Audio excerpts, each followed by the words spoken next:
The glass door clicked shut behind me before I understood what happened. Alarms hadn't sounded. No guards rushed forward. I was completely alone. Cold enclosure air pressed against my skin. My phone had zero signal. Through the glass, a woman in a khaki uniform froze, staring at me. She pressed her palm to the glass, mouthing something I couldn't hear. "Don't move," she said. "I'm coming for you." I didn't know her name yet. I only knew I trusted her. What happened next changed everything I thought I knew about love. My name is Danielle Reyes, 29 years old, a 7th grade English teacher from Columbus, Ohio. Visiting Bright Hollow Zoo on a quiet Tuesday afternoon. I never imagined that a maintenance mistake, forgotten lock, would lead me straight into the arms of the one person who would teach me to stop hiding. I'd come to the zoo alone that day, needing quiet after another argument with my mother about settling down with someone suitable. I wandered past the otter exhibit into a side corridor marked staff only, curious about a half-open door I assumed led to a gift shop. The door swung shut with a soft, final click, and I realized too late I'd stepped into the nocturnal glass enclosure meant for keepers only. Fluorescent light dimmed automatically for the animal's comfort, and I stood frozen among fake rock formations, completely unable to find an exit. That's when I saw her, a zookeeper with sun-streaked brown hair, sprinting down the corridor with a master key clutched in her fist. She unlocked the side panel in under a minute, apologizing over and over, though the mistake clearly wasn't hers to carry alone. "I'm Sam," she said, offering a hand to help me over the low barrier. Her grip steady despite how flustered she looked. Close. Her eyes were the color of strong coffee, and her smile carried an apology far gentler than her words. She walked me to the staff break room, insisting I sit until my hands stopped shaking, though I hadn't realized they were. We talked for 20 minutes about nothing important, and somehow it felt like the easiest conversation I'd had in months. Before I left, she scribbled her number on an incident report form and said, "Call me if you need anything." Seriously. I didn't call that night, but I read her name a dozen times, wondering why my chest felt so unfamiliar and warm. 3 days later I finally texted her, keeping it casual, thanking her for the rescue and joking about my terrible sense of direction. She replied within minutes, suggesting coffee at a small shop near the zoo, saying she owed me for the scare her workplace caused. We met that Saturday morning, and I found myself laughing harder than I had in over a year, comfortable in ways I couldn't explain. Sam told me she'd studied wildlife biology in college, choosing zookeeping over a lab job because she wanted mornings spent among living things. I told her about teaching, about my students' chaotic essays, and she listened like every word mattered, leaning forward without checking her phone once. Neither of us mentioned it directly, but something unspoken passed between us, a recognition neither of us was ready to name yet. She walked me to my car afterward, and when our hands brushed goodbye, neither of us pulled away as quickly as we should have. That night I lay awake replaying her laugh, unsettled by how badly I wanted to see her again before the week even ended. We started meeting weekly, then twice a week, always finding some new excuse. A book she thought I'd like, a trail she wanted to show me. One afternoon at the zoo's overlook, Sam pointed out a pair of trumpeter swans that mate for life, her voice softening as she spoke. "They choose each other every single day," she said. "Not because they have to, but because they keep deciding to." I couldn't stop thinking about that. I hadn't told her yet that I was gay, though I suspected she already knew. The way she was careful never to assume too much. My mother called that same week, asking again about David, a family friend's son she was certain would make a wonderful husband for me. I changed the subject like I always did, unsure how to explain that my mind had been elsewhere, tangled up in coffee and swans. Sam mentioned once, almost too casually, that she'd left her last job in Arizona after a coworker outed her to management without warning. She didn't elaborate much, just said it cost her more than a job, and I recognized the careful way she guarded that wound. I reached for her hand that day without thinking, and she let me hold it. Both of us pretending it wasn't a small revolution. Weeks passed in a blur of zoo visits after closing, quiet dinners, and text messages that stretched long past midnight for no real reason. One evening she showed me the enclosure where we'd first met, now properly locked, and joked that the universe clearly had a plan. Maybe the door wasn't an accident, she said, half smiling. And I wondered, not for the last time, what she meant by that.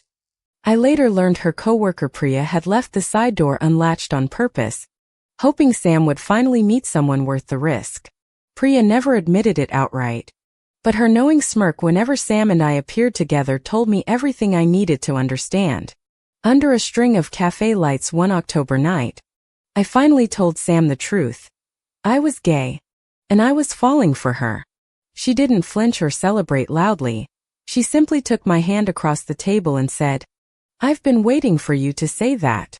Our first kiss happened outside that same cafe, quiet and unhurried, the kind of moment that rewrites everything that comes after it. I drove home that night feeling lighter than I had in years, like a door inside me had finally been left unlocked too. I didn't tell my mother right away, still afraid of how she'd react, still protecting a peace that had never truly been peaceful. Sam understood without me explaining, having lived through her own version of that fear. And she never once pushed me to rush. We settled into something steady, meeting after her shifts, cooking dinner in her small apartment near the river, learning each other's routines. She kept a jar of buttons from every zoo event badge she'd ever worn. Strange, sweet habit that somehow made sense with her. I started leaving small things at her place.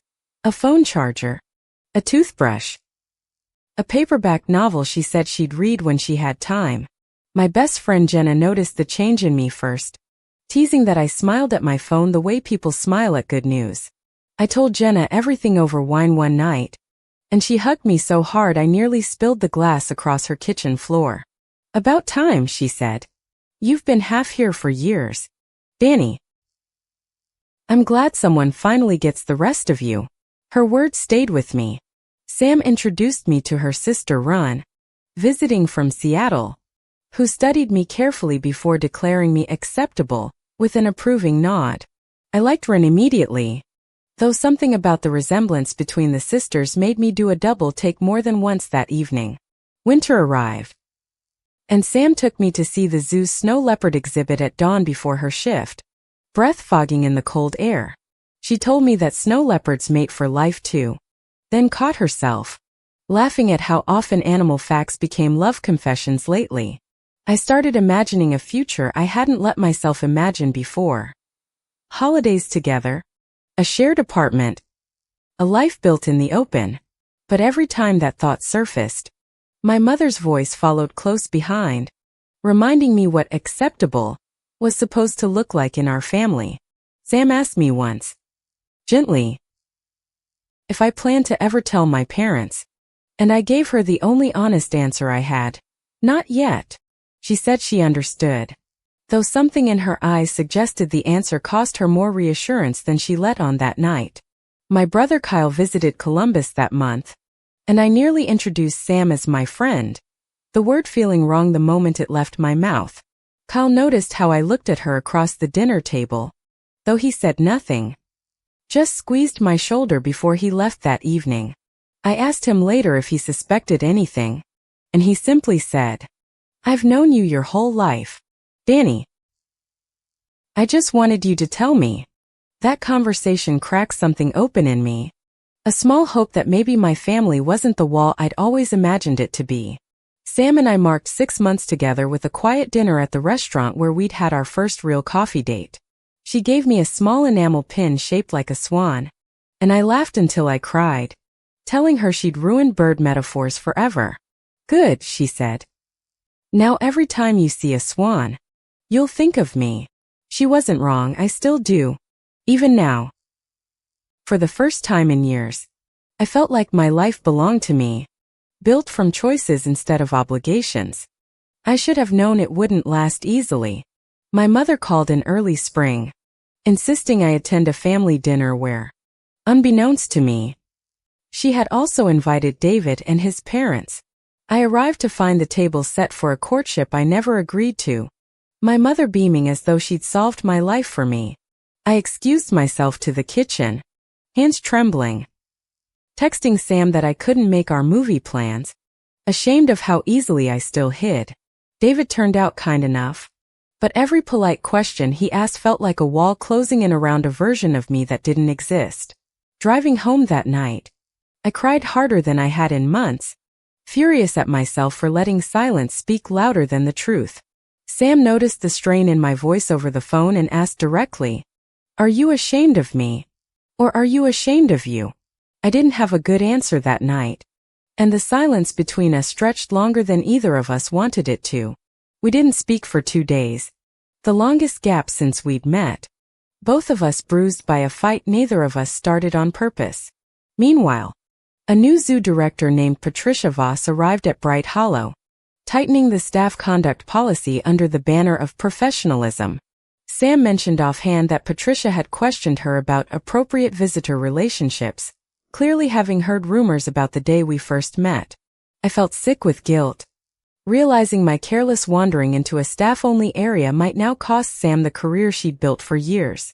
Priya warned Sam privately that Patricia had a history at her old zoo of pushing out employees she considered distractions from the mission. Sam brushed it off in front of me, but I could see the tightness in her jaw whenever Patricia's name came up in conversation. Around the same time, my ex-fiancé Marcus reached out, saying he'd heard through mutual friends that I was going through something and wanted to talk. I agreed to meet him out of old habit, and he said something that stunned me. "I always knew you weren't really into me, Danny." He admitted he'd suspected I was gay back when we were engaged, but he'd hoped, selfishly, that loving him would eventually feel like enough.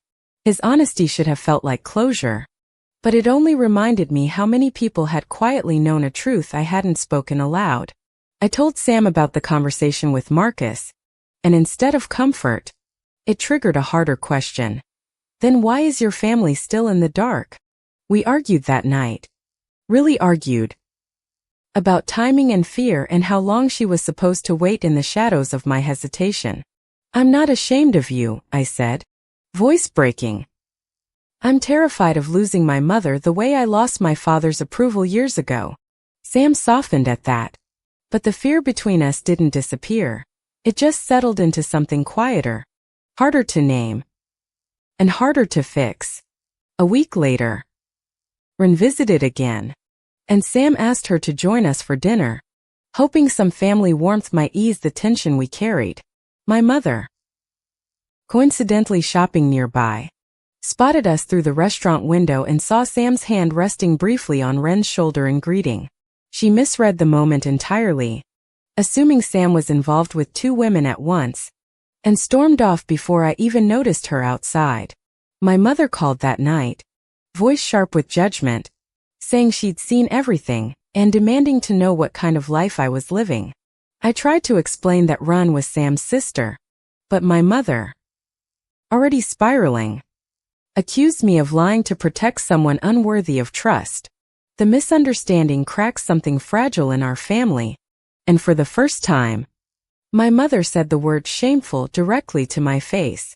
I hung up shaking, humiliated by an accusation built on nothing, yet terrified because the underlying truth she suspected had been real all along. Sam found me sitting outside my apartment building, and I told her everything. My mother's assumption, the word shameful, the wall I couldn't breach. "I'm sorry," Sam whispered, holding me tightly. "I never wanted my sister's visit to cost you this." I told her it wasn't her fault, though the fight from days earlier resurfaced, sharper now, because the cost of hiding had stopped being hypothetical and started being painfully real. At work, Patricia Voss called Sam into her office, citing visitor complaints about unprofessional conduct, though no formal complaint had actually been filed. Sam suspected Patricia had seen us together after hours near the enclosure, using vague policy language to push her toward resignation instead of confrontation. I offered to talk to Patricia myself, to explain the incident from months ago, but Sam refused, afraid it would only make things worse. "This is my job to protect," she said. "Let me handle it my way." I respected her wish, though it left me feeling helpless.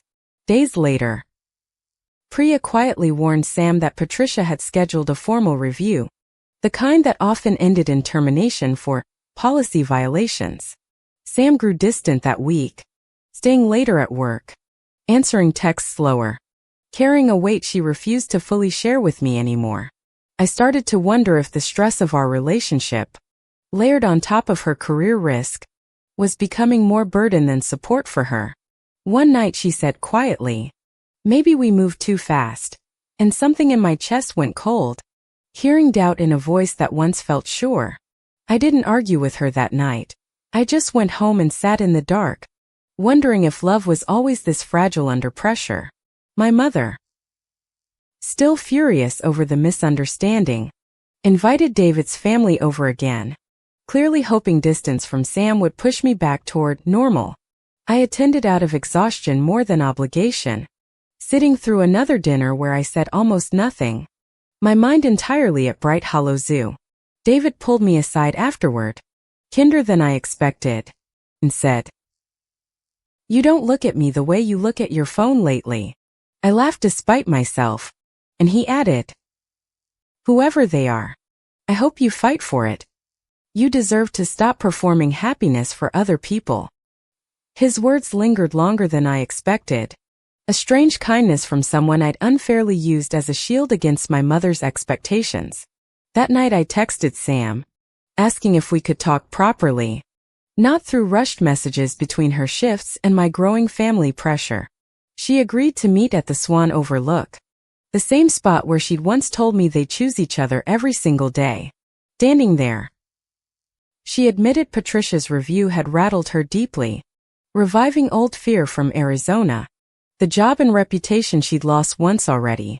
"I can't go through that again," she said, "watching you hide me the way I got hidden before. Right before everything fell apart." I promised her I wasn't going anywhere, but promises felt thin against the real, mounting threats circling both our careers and our families. We stood together in silence, neither of us certain the fragile thing between us could survive both a hostile boss and a hesitant mother. 2 weeks later, a visitor complaint form surfaced anonymously, describing inappropriate closeness between Sam and a guest inside a restricted zoo area. Patricia used the form to justify a formal disciplinary hearing, scheduling it for the following Friday, with Sam's employment status hanging in the balance. Sam grew quieter than I'd ever seen her, rehearsing explanations in her apartment at midnight, terrified of losing the career she'd fought years to build. I decided I couldn't stay silent anymore, not while she carried this alone. So I called my mother and asked to meet. Just us. We sat in her kitchen, the same table where she'd once introduced me to David, and I finally said the words I'd swallowed for years. "Mom, I'm gay. I've been seeing someone, and I love her, and I'm tired of pretending otherwise for your comfort." My voice barely shook. My mother stared at me for a long moment, then said something that shattered every fear I'd built around this conversation. "I know, Danny." She told me she'd found an old journal of mine from college years ago, one with pages about a girl named Claire I'd never mentioned. She'd kept that secret for nearly a decade, waiting, hoping, praying I would trust her enough to say it myself one day. "I didn't push," she said, tears in her eyes, "because I was afraid pushing would push you further away from me, not closer." Isetstond. Realizing the wall I'd spent years building had partly been constructed from a fear that no longer matched who my mother was. She admitted the shameful comment from weeks earlier came from panic, not conviction. Fear of gossip in our small church community outweighing her better judgment. "I was wrong to say that," she said. "I let other people's opinions speak louder than my love for my own daughter. I'm sorry." We cried together at that kitchen table. Years of silence unraveling at once. And for the first time, I felt fully seen by her. I told her about Sam then. About the zoo. The swans. The pin shaped like wings. And my mother listened without a single flinch. Bring her to dinner, she said finally. Properly this time. No more hiding her like a secret I'm not allowed to know. I left that night lighter than I'd felt in years. But the relief was short-lived once I remembered Sam's hearing was only 2 days away. I called Sam immediately, desperate to share the news. But she didn't answer. Her phone going straight to voicemail 3 times in a row. I drove to her apartment and found her packing a small bag. An old job offer from a Seattle wildlife sanctuary open on her laptop. I applied there months ago, she admitted. Before Patricia. Before any of this. I never told you because I didn't think I'd take it. Panic rose in my throat as I realized she was seriously considering leaving. Running from a fight that suddenly felt too heavy to survive. You're leaving because of me, I said. And she didn't deny it fast enough. The silence answering more honestly than words could have. I'm leaving because I'm scared, she corrected. Scared of losing my career. Scared of loving someone who's still learning to choose me out loud. Her words cut deep. Not because they were cruel, but because some part of them held a truth I couldn't fully argue against. I told her about my mother. About the journal. About the dinner invitation. Hoping it would prove how far I'd already come for her. That's amazing. Danny, she said softly. But it doesn't change Friday. It doesn't change whether I still have a job by next week. We didn't fight that night. We simply sat together on her half-packed floor. Both exhausted by a future that suddenly felt uncertain. The next morning, Priya called me directly. Something she'd never done before. Asking if I'd be willing to speak at Sam's hearing. Patricia respects documented facts, Priya said. If you explain what actually happened that day, it might be enough to change the outcome. I agreed instantly. Spending that night writing out every detail, the wrong door, the accidental entry, Sam's professionalism throughout the entire rescue. I also wrote about our relationship honestly, refusing to hide it anymore. Insisting love shouldn't be treated as evidence of misconduct. Hal offered to come with me for support. And even David, surprisingly, texted encouragement, saying, "Go fight for her. You deserve this kind of certainty." The night before the hearing, my mother called and said she'd been praying, not for me to change, but for me to be brave. I barely slept, replaying every possible outcome, terrified that even my honesty might not be enough to save Sam's career or our fragile relationship.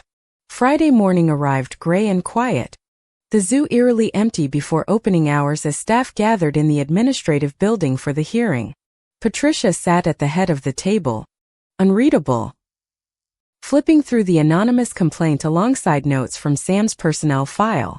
I asked to speak first, laying out the timeline clearly, my accidental entry, Sam's swift professional response, and the friendship that grew afterward. I told the room I was the woman from that day, that I loved Sam, and that our relationship had never once affected her performance. Patricia listened without interrupting, her expression unreadable, though something in her posture shifted slightly as I spoke about hiding versus honesty. When I finished, Patricia asked to speak with me privately, and in that small office, she told me something I never expected to hear. I spent 15 years hiding a relationship at my last job, she said quietly. I let fear turn me into someone I didn't recognize. She admitted the anonymous complaint had unsettled her. Not because of us, but because it echoed the exact silence she'd once been forced into. I overcorrected, she said. I turned professionalism into a weapon instead of a standard. That wasn't fair to Sam, and I'm sorry for that. Patricia dismissed the complaint that morning, citing insufficient evidence, and quietly closed the disciplinary file without further action against Sam's employment. When I told Sam the outcome, she sank to the floor of the hallway, relief and disbelief crashing over her all at once. "You did that," she said. "You stood up in front of everyone and told the truth, even before you knew it would work." I told her it wasn't bravery exactly, just refusal. A refusal to keep letting fear write the story of our relationship for us. Sam closed her laptop that night, declining the Seattle offer, saying she finally had a reason worth staying and fighting for in Columbus. We drove to my mother's house that weekend, and for the first time, Sam walked through that door not as a secret, but as mine. My mother hugged her tightly at the entrance, whispering, "Thank you for being patient with my daughter," and something in Sam's shoulders finally relaxed. 2 months later, my cousin Elena's wedding brought our extended family together, including relatives who still whispered judgment behind polite Midwestern smiles. I invited Sam as my date. No explanations offered. No apologies rehearsed. Simply introducing her as my girlfriend to anyone who asked. My father, distant since my parents' divorce years earlier, arrived unexpectedly, and his reaction to Sam remained the one uncertainty I couldn't predict. He shook Sam's hand stiffly at first, saying little, and I braced myself for the disapproval I'd carried as a quiet fear for years. During the reception, my uncle made a pointed comment about traditional families, clearly aimed at us, loud enough for nearby tables to hear. The table went silent, waiting to see whether I would shrink the way I always had, or finally stand fully in my own life. I stood up calmly and said, "Sam makes me happier and more myself than anyone ever has. I won't apologize for that anymore." My father surprised the entire table by standing beside me, saying, "My daughter deserves happiness. That's the only tradition that matters to me." My uncle fell silent, and though the tension didn't vanish entirely, something shifted permanently in how my family spoke about me after that night.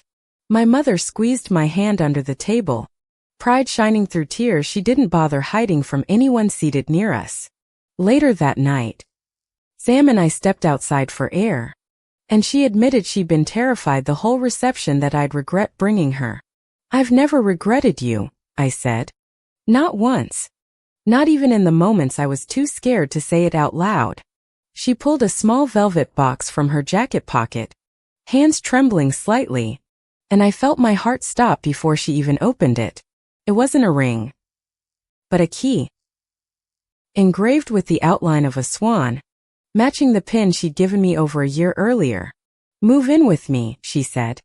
"Not because we have to, but because I keep choosing you. Every single day." Exactly like they do. I laughed through unexpected tears, remembering the swans at the overlook, remembering how far we'd both traveled since that locked glass door. I said yes before she even finished the sentence, and she pulled me into a hug tight enough to steady both our shaking hands. Word spread through the wedding reception, and even my uncle offered a stiff, awkward congratulations before disappearing toward the dessert table. Patricia, invited by Priya as a +1, found me near the gift table and quietly thanked me for pushing her toward honesty months earlier. "You reminded me why I got into this work," she said. "Protecting things worth protecting, not policing them out of fear." I hugged her, surprising us both. Marcus texted me that week, wishing me well, saying he was proud of the life I was finally brave enough to claim as mine. David sent a similar message, adding a joke about swans mating for life, clearly having heard the story through our tangled circle of friends. We moved into a small house near the river that spring, close enough to Bright Hollow Zoo that Sam could walk to work. My mother helped us paint the kitchen a soft yellow, insisting every home needed at least one room that felt like sunlight. Kyle built us a bookshelf as a housewarming gift, joking that it was payment for years of pretending not to notice my hesitation. Priya visited often, still teasing Sam mercilessly about the accidental unlocked door that started everything, never quite admitting her intentional role in it. One evening, Sam finally confessed the full truth. She'd asked Priya months earlier to leave that door unlatched, hoping fate might do the rest. "You planned this?" asked Done. And she shrugged, grinning. I saw you outside the enclosure for weeks before that day. I got impatient. I laughed harder than I had in months, realizing the moment that once felt like an accident had actually been an act of courage. That summer, my mother hosted a barbecue, inviting Sam's parents too, blending our two families over grilled corn and awkward, hopeful small talk. Watching both mothers laugh together on the porch, I understood that healing hadn't erased the past, but it had finally made room for us. Patricia offered Sam a promotion that fall, overseeing new hire training, specifically citing her professionalism and integrity throughout the disciplinary review process. Sam accepted, saying she finally felt safe enough at work to build a real future instead of constantly preparing to run from one. Standing at the Swan Overlook one October evening, exactly 1 year after our first kiss, I realized fear no longer defined my choices. I had built a life out in the open, glass walls replaced by open doors, and love no longer required hiding to survive. I used to think being trapped behind glass was the worst moment of my life, but it turned out to be the beginning of the truest one. Sam and I still visit that enclosure every anniversary, grateful for one forgotten lock, one brave woman, and a love neither of us ever had to hide again. Fendi.